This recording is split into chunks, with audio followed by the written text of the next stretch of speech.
So, the Speedway Grand Prix season gets underway in just 9 weeks' time, where the curtain will be raised in the German town of Landshut. This is the first time the season opener has moved away from Donji Kraljevic and Croatia since the Warner Bros. Discovery Sports takeover in 2022. The Speedway Grand Prix of Croatia will not feature on the 2025 calendar, dropping the length of the campaign from 11 rounds down to 10. The Solar Farm Arena proved to be an enormous improvement on the former German GP location of Teterov. The travel logistics of Landshut proved to pay dividends when an enormous crowd packed the Solar Farm Arena back in 2024. When it came to racing, the home of the Landshut Devils, who ride in the Polish Third Division, dished up a much improved competition than that of its predecessor. The British Speedway Grand Prix of Cardiff has been removed from the calendar, and it'll be the first time the series hasn't had an indoor event in the Welsh capital since the year 2000, excluding the Miniature World Championship events held throughout the COVID-19 pandemic, of course. 2025 would have been a landmark 25th birthday for the event, which spectacularly had a British 1-2 in 2024. Dan Bewley claimed his second win at the Principality, followed by seasoned silver medalist and fellow Brit Robert Lambert. Although the indoor temporary circuit divided opinions amongst the fans, racing at the Principality in 2023 and 2024 was much improved on previous years. And where the Grand Prix lacked on the track, it certainly made up for off the track. There's nowhere else in the world you can walk out of the event and find 20,000 Speedway fans descending onto the city's leisure facilities a matter of yards from the stadium grounds. Even the newer Super Stadium event of Warsaw is a 3-mile journey from the stadium to the city centre. With the removal of Cardiff from the calendar, the Speedway Grand Prix announced that there would be 2 events in Manchester's National Speedway Stadium in order to deal with the demand from the British public. With the NSS being able to hold around 8,000 fans of temporary seating installed, the doubleheader in Bellevue should be able to produce around 16,000 tickets.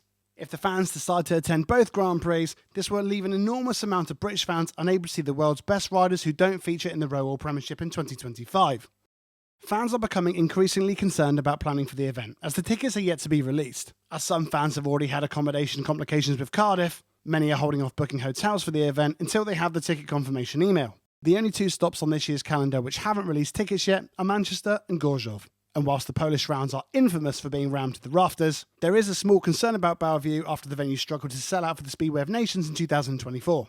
The NSS is one of the newest speedway facilities in the country and is widely regarded as the best track in the world. I really do hope that the British fans get behind the event, pack the stadium and turn Manchester into one of the most sought after events of the season of 2026.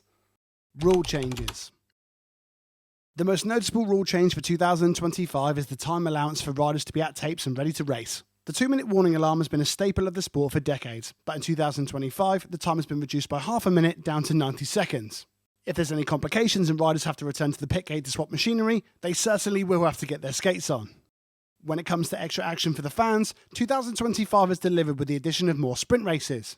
The sprint races will feature in Landshut, Warsaw, Manchester on the Friday, Gorzów and Wrocław, allowing riders to potentially bank an extra 4 championship points. Of course, with Speedway, there's always a social media backlash. But personally, I can't see why people are complaining about extra value for their ticket money. And in my opinion, adding the incentive of championship points boosts the pressure and thrills in comparison to the previous qualifying format. The last big change for 2025 sees the individual World Championship finale move from Turin to the Danish town of Vojens. This year, Vojens celebrates its 50th year of action. And what a way to celebrate half a century of Speedway by hosting the season's crescendo.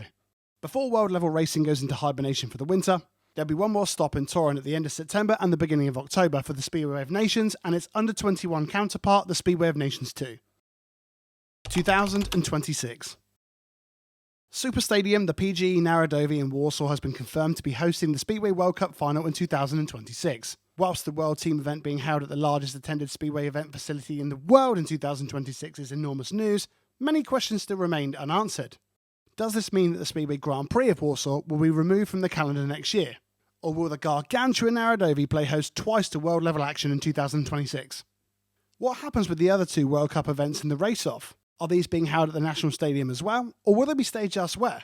My concern with the qualifying events being held at the Narodowy would be the amount of fans in attendance. Even in Wrocław in 2023, the stadium looked empty for the semis and the race-off. I couldn't imagine how it would look in a 55,000-seater stadium. My concern with the events outside of the final being held elsewhere would be the turnaround. The infrastructure for a world-level Speedway production takes time to build and to take down.